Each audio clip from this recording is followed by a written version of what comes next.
Hello everyone and welcome to my YouTube channel The Milestone, and today we are going to study chapter 3 of class 8 squares and square roots. In the previous videos we have learnt about first and second exercise. Now we are going to learn chapter 3, that is square and square roots. So first of all we understand what is a square. A square is the product of number with the number itself. अगर इसको समझने का प्रयास करें, जैसे number है 2, अगर इसको इसी नंबर से मल्टीप्लाई कर दिया जाए तो जो प्रोडक्ट आता है यही आपका स्क्वायर है. तो दैट मीन्स कि 2 का स्क्वायर जो है वो 4. Square is the product of the number with the number itself. Number को अगर खुद से मल्टीप्लाई कर दिया जाए तो जो प्रोडक्ट आता है वही स्क्वायर कहलाता है. जैसे 4 का स्क्वायर 16, 4 को 4 से मल्टीप्लाई करिए 16. तो इसी तरह x को एक नंबर है और x को अगर x से मल्टीप्लाई करें तो x स्क्वायर जो है वो स्क्वायर कहलाता है. स्क्वायर के बाद जो है परफेक्ट स्क्वायर. परफेक्ट स्क्वायर क्या होता है? परफेक्ट स्क्वायर ऐसा स्क्वायर जो किसी नेचुरल नंबर का स्क्वायर हो. जैसे कि 4 जो है वो 2 का स्क्वायर है. 9 जो है वो 3 का स्क्वायर होता है. 16 4 का स्क्वायर है. अब जैसे एक नंबर ले लेते 10 जो है किसी नेचुरल नंबर का स्क्वायर नहीं है, तो 10 जो है परफेक्ट स्क्वायर नहीं होगा. जैसे 4, 9, 16, 25, 36 एंड सो ऑन, ये सब जो देख रहे हैं ये 2 का स्क्वायर है, ये 3 का, 4 का, 5 का, 6 का, तो ये सब जो है वो परफेक्ट स्क्वायर है. अब चेक करना है कि कैसे पता करेंगे कि ये नंबर परफेक्ट स्क्वायर है या नहीं है. जैसे इस 196 से परफेक्ट स्क्वायर, क्या पता करना है कि 196 परफेक्ट स्क्वायर है या नहीं. तो इसके लिए आपको जो है 196 का प्राइम फैक्टराइजेशन करना है. प्राइम फैक्टराइजेशन करने आपको आता है. प्राइम फैक्टराइजेशन इसको करना है. देखिए 2 से डिवाइड करिएगा इसको तो 98 हो जाएगा. फिर 2 से डिवाइड करिए 49 हो जाएगा. फिर 7 से डिवाइड करिए 7 हो जाएगा. और फिर 7 से डिवाइड करिए 1. तो 196 का जो प्राइम फैक्टराइजेशन है वो इस तरह से है 2 गुना 2 गुना 7 गुना 7.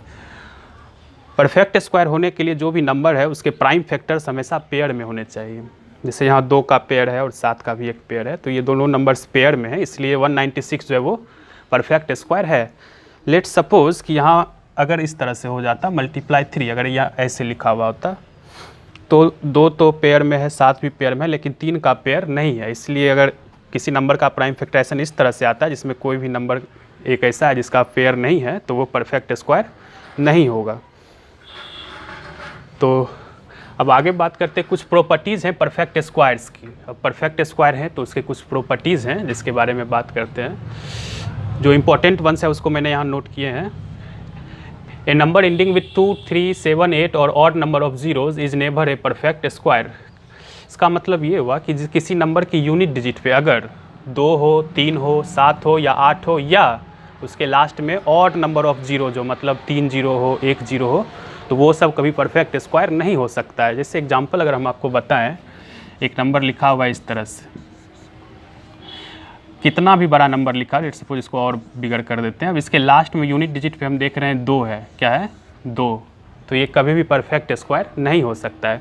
उसी तरह यहाँ पे 3 रहे, 7 रहे या 8 रहे तो भी कभी ये परफेक्ट स्क्वायर नहीं हो सकता. इसको आप देख के कहिए कि ये परफेक्ट स्क्वायर नहीं है, क्योंकि इसके यूनिट डिजिट पे 2, 3, 7 और 8 है. उसी तरह अगर ऑड नंबर ऑफ जीरोज है, जैसे लेट्स राइट की ऐसे लिखा 5000. अब हम देख रहे हैं इसके लास्ट में 3 जीरो है, 3 ऑड नंबर है, इसलिए तो ये परफेक्ट स्क्वायर नहीं हो सकता है. 5 जीरो है तो परफेक्ट स्क्वायर नहीं हो सकता. 1 जीरो है तो परफेक्ट स्क्वायर नहीं होगा. परफेक्ट स्क्वायर तभी होगा जब उसके लास्ट में इवन नंबर ऑफ जीरोज हो, जैसे 2 जीरो हो, 4 जीरो हो. इस तरह से अगर इवन नंबर भी हो तो इसका मतलब ये नहीं कि परफेक्ट स्क्वायर होगा ही होगा, हो सकता है, लेकिन अगर ऑड नंबर हो तो वो कभी भी नहीं हो सकता है. जो सेकेंड पॉइंट है वो है square of an even number is always even and odd is always odd. ये तो बहुत आसान है. अगर इवन नंबर का आप निकालते हैं स्क्वायर तो हमेशा इवन नंबर ही आता है, और ऑड नंबर का स्क्वायर निकालिएगा तो हमेशा ऑड ही आता है. जैसे अगर 2 इवन नंबर है तो इसका स्क्वायर हो जाएगा 4, जो कि इवन नंबर है. उसी तरह जैसे 5 ऑड नंबर है तो इसका स्क्वायर 25, ये भी ऑड नंबर है. तो जब आप इवन नंबर का स्क्वायर निकालेंगे तो हमेशा इवन आएगा, और जब ऑड नंबर का स्क्वायर निकालेगा तो हमेशा ऑड नंबर ही आएगा. जो थर्ड पॉइंट है, square of A proper fraction is smaller than fraction. अब प्रॉपर फ्रैक्शन क्या होता है आपको पता होगा, जिसका न्यूमरेटर जो है छोटा होता है डिनोमिनेटर से. तो जब आप प्रॉपर फ्रैक्शन का स्क्वायर करते हैं तो हमेशा जो है रिजल्ट फ्रैक्शन से छोटा आता है. जैसे कि फॉर एग्जांपल अगर हम आपको बताएं ये 2/3 है, अगर आप इसका स्क्वायर निकालिए तो ये 4/9 आता है। 4/9 जो है वो 2/3 से स्मॉलर है, छोटा है, इसमें 2/3 बड़ा है। तो हमेशा ही जब भी आप प्रॉपर फ्रैक्शन का स्क्वायर निकालेगा तो जो रिजल्ट आएगा वो हमेशा नंबर से छोटा होता है।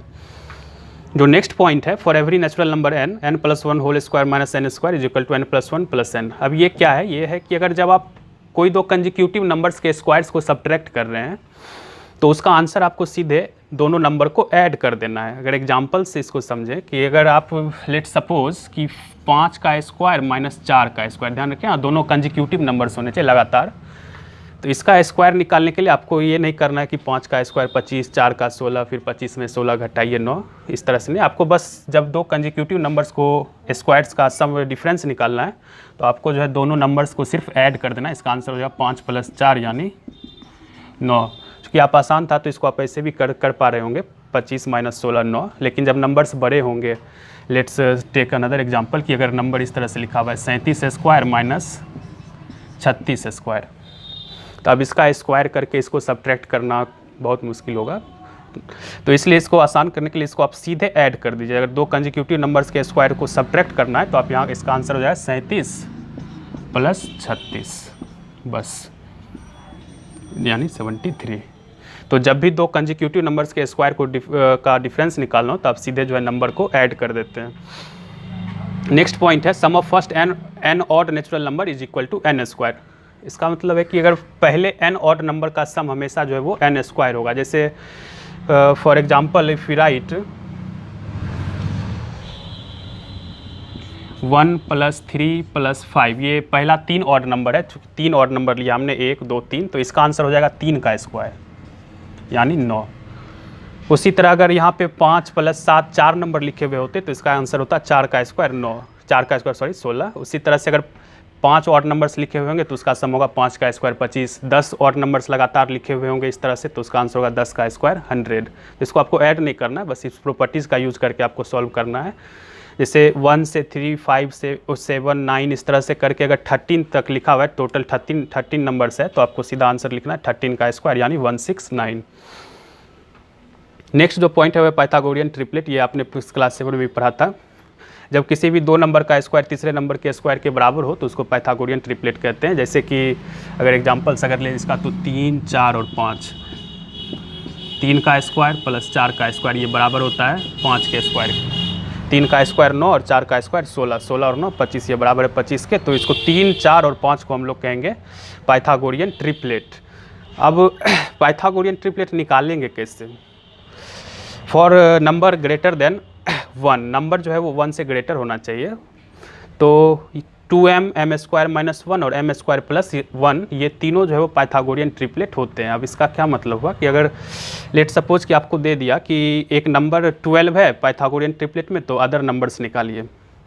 तो आपको करना क्या है कि आपको 2m को जो है जो भी नंबर दिया हुआ है उसके बराबर करना है। लेट सपोज 12 दिया हुआ है तो आपको 2m को 12 के बराबर करना है, पाइथागोरियन ट्रिपलेट निकालना है जिसका एक नंबर 12 है। तो यहाँ से आपको m = 6 आ जाएगा, m = 6। तो जो नेक्स्ट नंबर होगा पाइथागोरियन ट्रिपलेट का वो होगा m² - 1 यानी 6² - 1 यानी 35।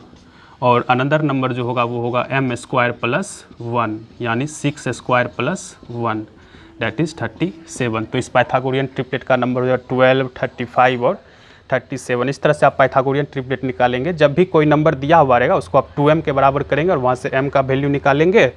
और फिर नेक्स्ट जो है दो नंबर्स होंगे, एक m² - 1 और एक m² + 1। ये सब कुछ प्रॉपर्टीज़ थे पाइथागोरियन ट्रिपलेट के। अब नेक्स्ट स्क्वायर रूट के बारे में हम लोग देखेंगे। Next topic is square roots. Square हो गया, अब स्क्वायर रूट के बारे में पढ़ते हैं। Square root of a number x is that number which when multiplied by itself gives x as the product. Square root क्या होता है? स्क्वायर रूट वो नंबर है जिसको अगर खुद इट सेल्फ में मल्टीप्लाई कर दें तो प्रोडक्ट जो है वो नंबर आ जाता है। अब जैसे कि 4 √4 लिखे तो स्क्वायर रूट को √, इस तरह से लिखा था, डिनोट किया था, इसका सिंबल है। तो इसका वैल्यू आपको 2 आता है। ये स्क्वायर रूट है 4 का, तो 2 को जब 2 से ही मल्टीप्लाई करेंगे तो 4 आ जाता है। दैट इज़ 4 का जो स्क्वायर रूट है वो क्या है? 2 है। इसी तरह अगर लिख ले √36 तो इसका वैल्यू आपको 6 आता है, यानी 6 जो है वो 36 का स्क्वायर रूट है, यानी 6 को अगर 6 से ही मल्टीप्लाई करें तो 36 आएगा। तो square root of a number x is the number which when multiplied by itself gives x as the product. जब इसको इटसेल्फ से मल्टीप्लाई कर दिया जाए तो प्रोडक्ट के रूप में ये नंबर आता है जिसका स्क्वायर रूट आप निकाल रहे हैं। अब स्क्वायर रूट कैसे निकालेंगे, तो इसके कुछ तरीके हैं, एक प्राइम फैक्टराइजेशन मेथड और लॉन्ग डिवीजन मेथड। तो 1 बाय 1 दोनों पे डिस्कस करते हैं। पहला जो मेथड है वो square root by prime factorization method, जो कि आप कर रहे होंगे पहले से भी। प्राइम फैक्टराइज करना है इसको पहले तो हमने एक नंबर लिया है 324, इसका जो है स्क्वायर रूट निकालना है प्राइम फैक्टराइजेशन मेथड से। तो पहले आप 324 इसका प्राइम फैक्टराइजेशन कर लेंगे। तो इसका प्राइम फैक्टराइजेशन करते हैं, फिर 2 से डिवाइड करें, डिवाइड आप लोग कर पाएंगे।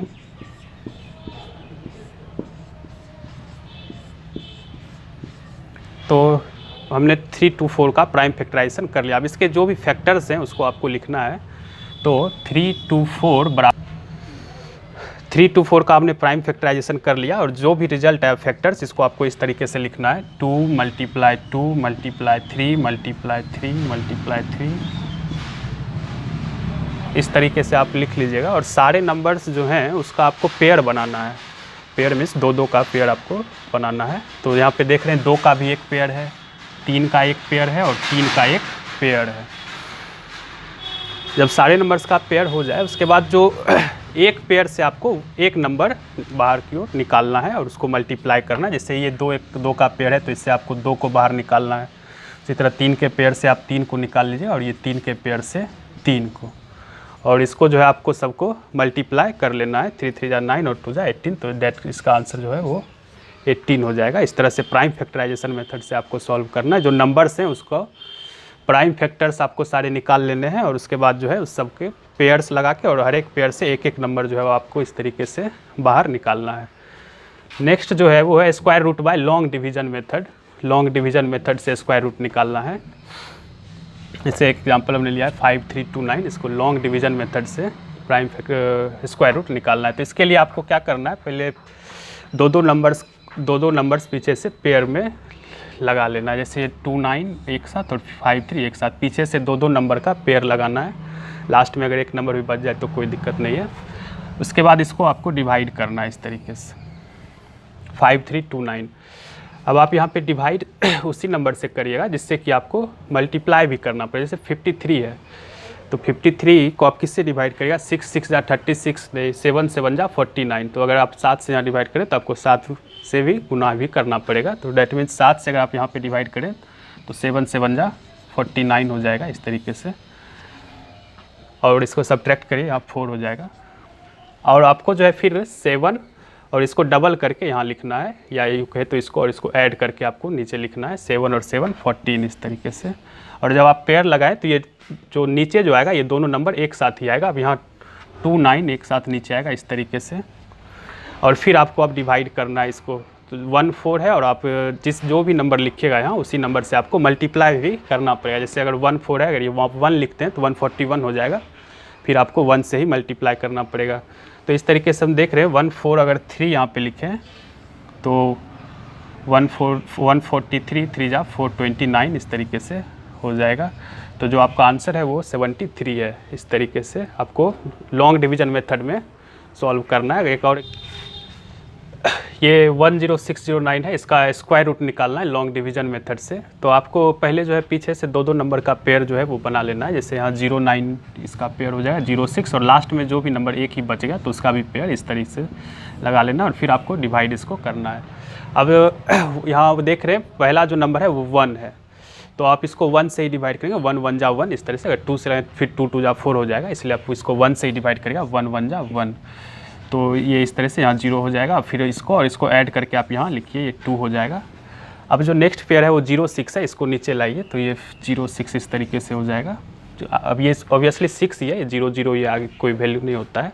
फिर 2 है, अब तो 2 6 में डिवाइड होगा नहीं, फिर नेक्स्ट पेयर हमको नीचे लाना होगा, ये 0 9 हो जाएगा। अब जैसे ही हमने 2 पेयर एक साथ नीचे लाया, आपको 0 जो है वो लगाना होगा। अब 0 यहाँ पे लगाएं तो आपको 0 यहाँ भी देना होगा, और यहाँ 20 हो जाएगा इस तरीके से।